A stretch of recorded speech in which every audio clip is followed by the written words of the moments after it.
The following public service program is brought to you by the Metropolitan Library System.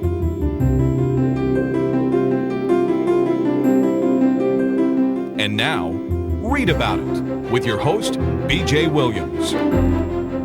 We have a great show for you today, including a talk with Lynn Bailey about his wonderful children's book, Clabbernappers. But first, Merline Lovelace, who is a well-known writer, is here to talk about not what you've been writing, but a great event that's going to be happening in Oklahoma City. That's right. Everybody mark your calendars, the weekend of October. May 19th and 20th, we're having the 2006 Oklahoma Book Festival, Centennial Book Festival. We're real excited about it. It's going to be at Oklahoma City University and up on 23rd, and it's just going to be a fantastic weekend. We have two big events going on. On Friday, the 19th of May, we have a writers' conference. And this is for writers of all ilks. We have screenwriting and tips on screenwriting. We have tips on novel writing, magazine writing, writing for the Christian market. Just OU Press is going to be there. All kinds of really interesting speakers. A full-day event. There's registration. You can go to the website, www.okbookfest.com. and see the schedule and also sign up for the conference. And the conference fee is $65. It includes breakfast and lunch, and then there's a cocktail party that evening afterwards. So it's just going to be a fantastic day. I'm really impressed with the writers. We have all Oklahoma writers that we're featuring, names that you know from all the books that they've written: Carolyn Hart, William Bernhardt, Renee Guteridge, Dana Dunbar, I'll be there, Christine Rimmer, Gina Showalter, giving tips and advice on writing in all different genres. Fritz Kirsch is doing a wonderful seminar on screenwriting. So that's an all-day event, and it's going to be fantastic. But it does require pre-registration, and there is a fee for that. There is a fee for that, and it's a real minimal fee. It mostly just covers the food, right? Because these are fantastic authors, and they're giving their time to the event, the festival. And we were talking beforehand, and we looked up collectively. These authors have written over 400 books of every kind. Oh, I forgot to mention Bob Burke will be there doing a session too. So we're really excited about the Writers' Conference. And this is geared toward people who want to get into the business and know a little bit more about the craft and the nuts and bolts and how to find your voice and that kind of thing. And then on Saturday is the big event. That's our book festival, which is free, open to the public. And you just show up and walk right in. Oh, and it's really so much fun. We'll have booths and displays. All the different writers will be there signing books. Booksellers will be there if you want to purchase books and then have the authors autograph them. And we have a whole building full of events for kids. It's going to be so much fun. There'll be storytellers. I have to read my list. There's so much going on. I'm so excited about this. There's for the kids, there's books, authors, illustrators, storytellers, puppets, fashion show. And then we're doing dogs, and more dogs. I think I heard a little bit about those dogs. It's going to be such fun. They're going to have best dressed dogs, police dogs, therapy dogs, seeing eye dogs, and dog actor lookalikes. I guess they're going to have Rin Tin Tin's lookalike. Well, I think it has something to do with the Huskies in that movie, the yes. 8 Below or something like that. There'll be a couple of, I don't know if they're Huskies or Malamutes or what, but. Well, they'll also, Mom and Dad have adoptable dogs and cats from the shelters outside, and also some dogs that participated in the Katrina search and rescue efforts. So all of this, again, is free and wide open to the public. We're really excited about it. We've been doing this. This is our third year. Third year, yes, and every year it gets bigger and better. Now, on the 20th, I believe there will be food. Since it's an all-day affair, I think it starts at 9 or 9:30. Right. You can go to the website again and find out more detail about it and find out if your favorite author is going to be there. And you can buy lunch at there at the space as the well. Festival, right? So. Yeah, and again on Saturday the 20th, we'll have many of the authors there also giving tips, how-to tips. This is more for the general public. Talking about their books or talking about how they got into the business. And it's just a chance for Oklahoma to get to know their authors and also learn a little bit about the business. But again, as I said, we'll have storytelling sessions for how adult storytellers also, how to get into the storytelling tradition, things like that. So it's going to be a lot of fun. Yeah. Well, I think people enjoy knowing a little bit about it, even if you don't have an ambition to write the great American novel. And I'm not sure there are very many Americans who don't want to write it. That's it. You know, I really believe that everybody has at least one novel in them just begging to come out. You know, all of us. Everybody I talk to, they've led such interesting lives and have such great histories, you know, and if nothing else, just writing it down for the children and the grandchildren, doing memoirs and things like that. That's just, this is such a rich history we have in this state that it'd be great if we could capture it. Right, it really would. Well, one of the authors there is doing his best to do that, though, Bob Burke, yes. I believe. Yes. Oh, he writes wonderful stuff. He's written biographies, histories, a lot of nonfiction. I think over 60 books now. Yeah. Well, now you have written quite a few books too, haven't you? Yes. And you will be there. I'll be there. And sharing what you have learned about writing. Now, you have written a tremendous number of books as well. I've got over 60 published. I just signed the contract for my 75th novel, so there's like another 10 or 12 in the pipeline. Yeah. So, and it's a lot. I do historical novels as well as contemporary romantic suspense, and I set a lot of my books in Oklahoma because I'm so fascinated by Oklahoma history and the culture that's here. Yeah. So I think it's a great thing for everybody. Bring the kids. Bring the kids, You yes. can drop them off with the dogs. Yes. And well, you get your favorite book signed. yeah, and meet the authors and get a chance just to mingle and meet. And as I said, we'll have booths set up and displays, a lot of public information about services that are available, library services, volunteer services, as well as we'll have, like the romance authors always have a fun booth. We give away tiaras and feather boas. And the kids always like that, lots of candy. And, and so different authors, and Darla Zudi will have her Cat Detective series there. Dr. Nazith Zudi, his fabulous new book has just been released about the history of his life and also the heart-lung transplant center here in Oklahoma City. So they'll be there also. So it's going to be a fantastic gathering. Well, and we want to remind everybody again, they can go to the website, okbookfest.com, and find out more about it. But really all you need to remember is OCU May 20th. Saturday, May 20th. Come on up and have some fun. Great. Thanks so much, Merline. You're welcome, BJ. Coming up next, we have Ruby Soutier and Julie Ballou are going to tell us about a cookbook you can check out at your library.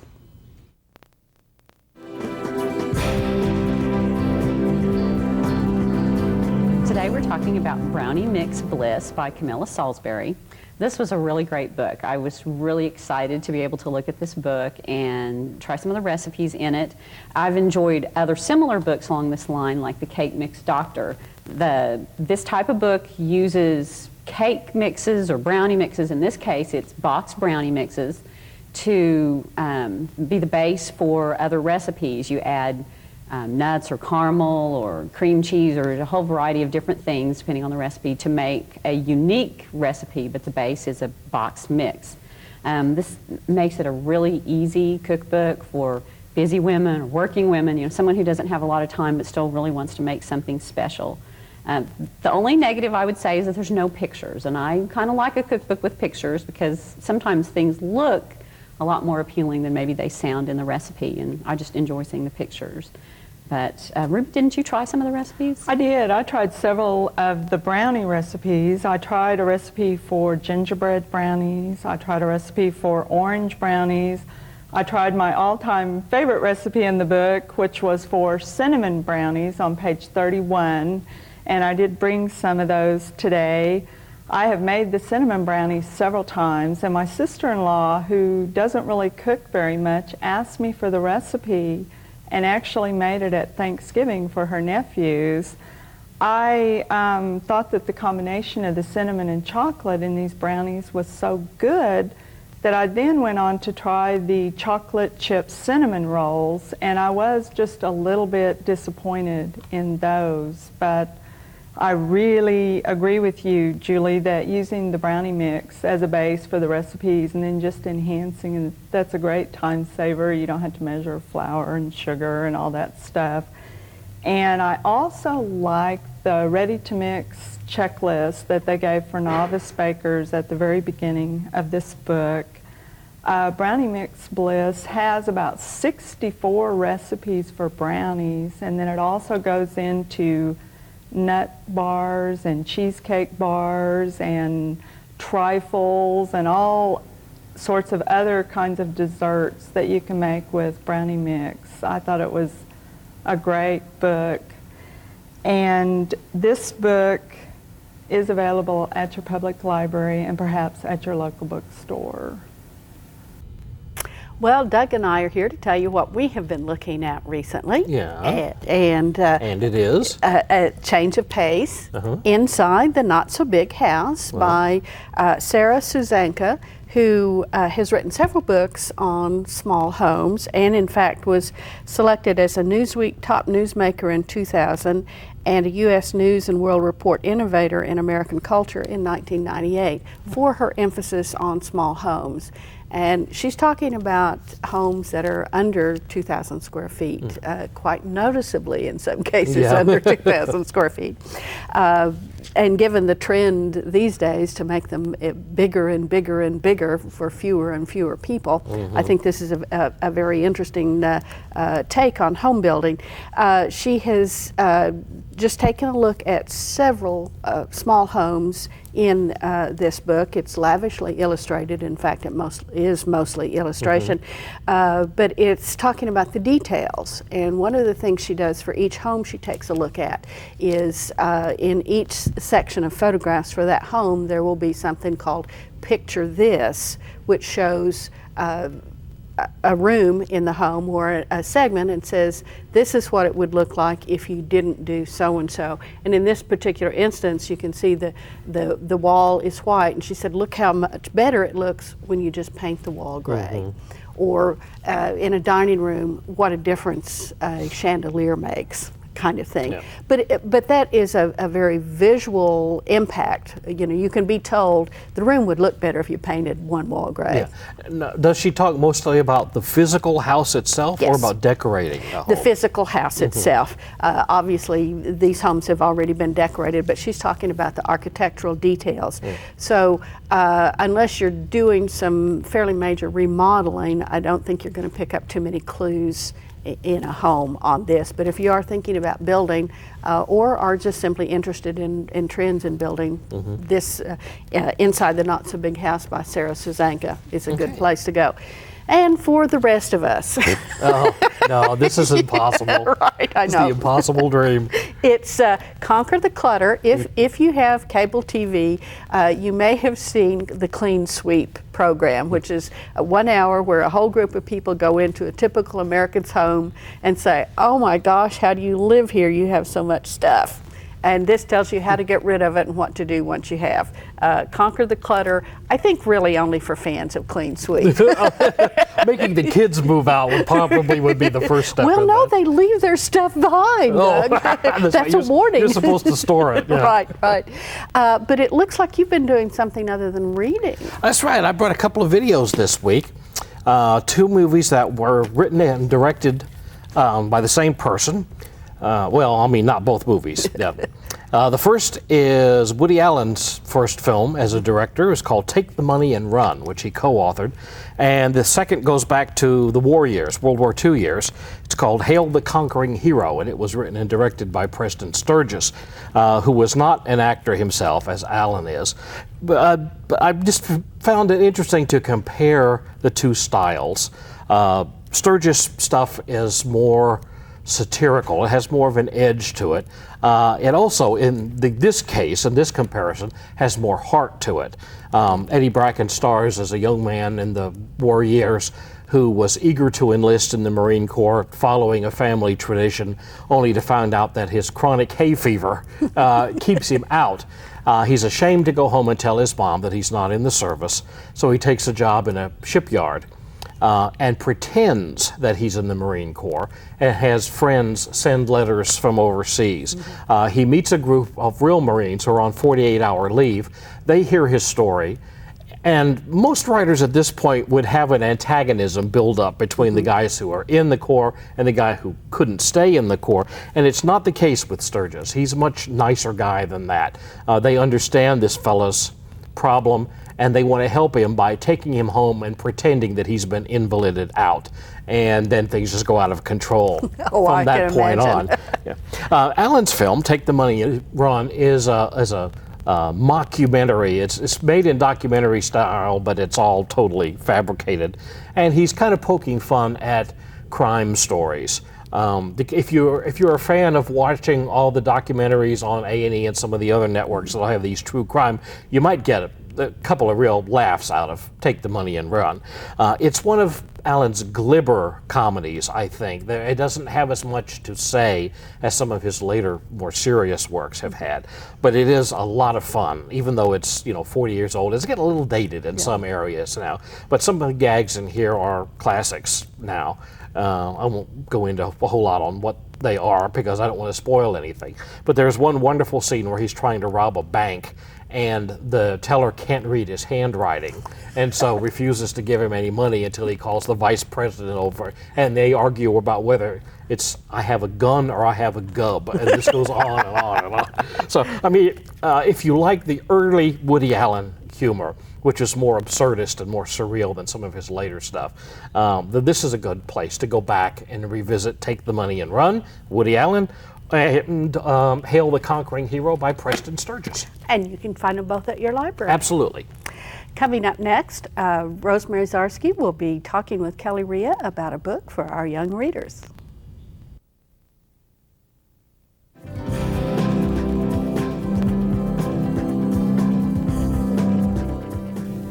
Hello, Rosemary Zarsky from the Choctaw Library is here today. She's brought a really good book. It's called The Wizard Test, and it's by Hilary Bell, who's written quite a few really good books.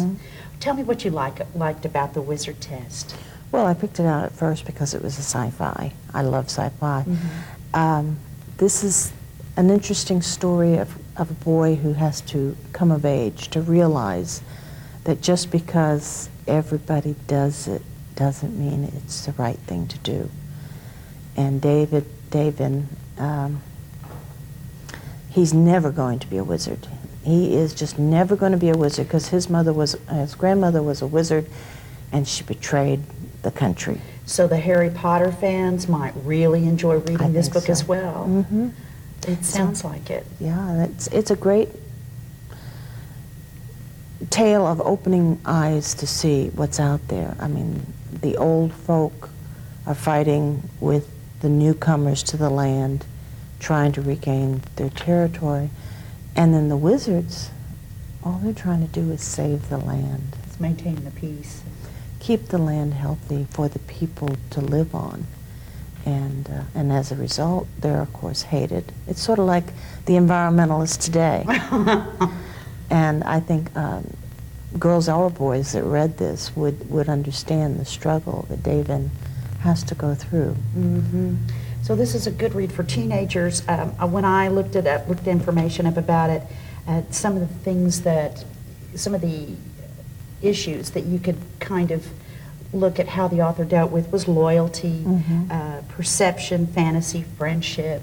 So all that's in this story. Right, and it's interesting to decide what loyalty truly is.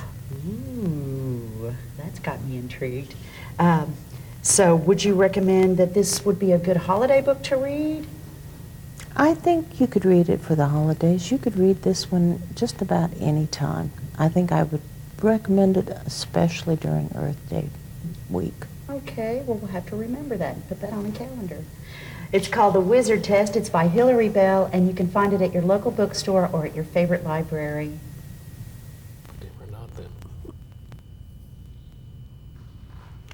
Every year, I have a chance to attend the Oklahoma Book Awards put on by the Oklahoma Center for the Book. I also get to talk with some of the writers who are there for the banquet. This year, one of them was Lynn Bailey. He is a DJ from Chicago, and his book for young people, Clabbernappers, was a finalist for the Oklahoma Book Awards. I think you'll enjoy what he had to say. Lynn, what is a clabbernapper? Well, before I can describe what a clabbernapper is, BJ, maybe I should tell you a little bit about the world. It's a world that instead of oceans of water, it's a flat marble plain called the Checkered Sea. And instead of ships, it's traversed by huge chess pieces, 20, 25 stories high, queens, bishops, rooks, and they have to obey the rules of chess when they sail. But these ships are powered by these little furry animals, and in the case of the main ship in Clabbernappers, they are called Clabbernappers. And they're very powerful little critters too, aren't they? They do, and they just pedal their little hearts away. Well, in fact, the particular ship that we're concerned with, the one that Danny Ray, the Oklahoma cowboy, the best cowboy in the state, ends up on is a rook, and at first the little critters that power the ship he's on had to be fed coal. That's right. Those little critters are called tantarabobs, so they eat coal. The clabbernappers, which come in later, which are given to him by the Sultana Sumferi-Sar, this princess, they eat pearls. Pearls, yes. Ooh. Well, I would think it would be easier to shovel pearls than to shovel coal. They only eat one a month. They're real high class. They're Cadillacs. Right. Well, that's one of the things I enjoyed about your book was all these wonderful names of the people and the creatures that power the ships and the Sultana Safari-Sar. Good enough. Yeah, but they are wonderful. They just sort of roll off the tongue. How do you come up with these things? You know, when I hear phonetically some things, I just put them together. You know, I'll have an old college professor that I'll remember. I'll hook the front of his name with something else. And so phonetically, I do a lot of reading and I listen to a lot of things. And so I just sound them out. And if it rolls off the tongue easily or if it's catchy and it matches a certain character, I'll use that. Mm-hmm. Well, like the first characters we meet after Danny Ray steps into this strange world are mum pokers. And I knew right then that I was in for quite a ride. Oh my. Well, mum, of course, you know, mum, keep it under your arm. Right. And they're always telling people to be quiet. And of course, pokers, they actually poke you if you don't keep quiet. So that's how I came up with the name for mum pokers. Well, in fact, I think they had poked Danny Ray about 100 times before he got to the king, Yes, hadn't they had. And he starts missing Oklahoma by that point, too. Right. Well, he comes to a kingdom that is under some duress. They're missing their queen. They're under threat from the evil guys. And Danny Ray is what the Lord Advocate has sent. That's right. And he's not what anyone has expected, but he aims to prove them wrong by going out and being the hero. So he's charged with rescuing King Crystal's queen. And I can give this part away. He doesn't really find out till halfway through the book that it's a chess queen that he's after. She's 25 stories high and weighs 250,000 tons of marble. So it's quite a challenge for him. Yeah. Well, he has to get on a ship and, as we talked earlier, sail the Checkered Sea, which is the black and white marble. And I would imagine if somebody accidentally fell off one of those ships, they would not come to a good end, would they? Right. Later in the book, someone does fall off, but he's a bad guy, so it doesn't matter. But, nothing good comes of him from that. So. Right. Well, and there are, what were they, Sarska pirates? The Sarksa, yeah, they're pretty Sarksa. bad guys. Yeah, well, they sounded pretty bad from your description. Give me nightmares or something. Well, they're real tall and black and almost like a stick figure. They have the head of a praying mantis and a long whip tail, and they speak in one-word sentences. So. Yeah, you can tell they're evil just right from their first appearance, Exactly. can't you? Yeah, no good's going to come out of that. Right. Now, Danny Ray is somewhat hampered in his rescue attempt by a certain young prince. Yes, he is. The prince is a typical spoiled brat who's along to kind of show Danny Ray the ropes, but he doesn't really know what he himself is getting into as far as the adventure. He also doesn't understand his destiny, and that really he's taking a step along a path that seems to be pre-described to eventually take him to greatness. Some of the growing up that we all have to do when we're young, the maturing. Well, I thought that was quite interesting that he started out, nobody likes him, and not even Danny Ray. In fact, I think Danny Ray was at some point, I'm sure, thinking, gee, what would happen if the prince fell overboard? And you're going to ask me if that's a picture of me when I was young, right? Oh, I wouldn't ask something like that. Well, I was wondering if you model any of your characters after people you know or bits of people that you know. You know, that's a great question, and a lot of authors do that. In fact, that's the primary source where a lot of writers get their characters. My characters just come fully developed. I'll mishear something on the radio. Like I mentioned before, phonetically something will come in over the radio or the television. I'll hear something and suddenly a character is just completely developed, who they are. It's almost like those airports in Germany or in Europe where you see the flights clicking over. That's just the way my mind works. None of the characters that I have in any of my books are from real life. I know that's really strange, but that's just the way it is. Well, they are in another world. They are very otherworldly, very strange, and so I think that's only fair that they're not really that connected to. Well, I've been this told world. that I'm also in another world, so my wife says that to me daily. So. Well, I think most of us will sometimes at least visit that other world. Now, is Danny Ray going to have more adventures, or? Yes, he is. Phantasms is going to be out in about 3 to 6 months, and he revisits the same world. I'm presently writing Giganticum, which is the 3rd book. So in all, it's about probably a 7 to 8 book series. So Danny Ray is just going to have very little time for bull riding in the Junior Cowboy Association. Well, that's exactly right. That's exactly right. But he'll make up for it in this world of clabbernappers. Well, he did seem to have made some very good friends in this world. The King and Princess Amber were very appreciative of all of his efforts. And I know that the Prince came to really appreciate him, although he didn't think much of Danny Ray when he showed up. Right. There's sort of a vindication at the end. And again, that's important for young people to know. They need to know that just because they're looked at as young, it doesn't mean they can't accomplish great things. And a lot of times those adults that are intuitive enough will really appreciate them for what it is that they've accomplished. Sometimes it may not be something as grandiose as what Danny Ray accomplished, but in their own way they can do things that the right kind of adult will look at and really appreciate them for. That's one of the themes of the book. Well, and when you're 11 years old, an awful lot of things are really grand adventures, aren't they? Well, they are. That's that junior high age, and you just don't know where you are. You're in no man's land. You're in the demilitarized zone between being a child and a kid, and knowing that you're kind of coming into high school where you're looked upon as being more of an adult. So it's a difficult time. Well, I want to thank you very much, Lynn, for being with us and talking about clabbernappers. Thank you very much for having me, BJ. It was a pleasure. Thanks for being with us this week. Hope you enjoyed the show. You can find out more about the books and videos we've talked about by visiting your library or going online at www.metrolibrary.org. We'll see you again next week. Thanks for being with us.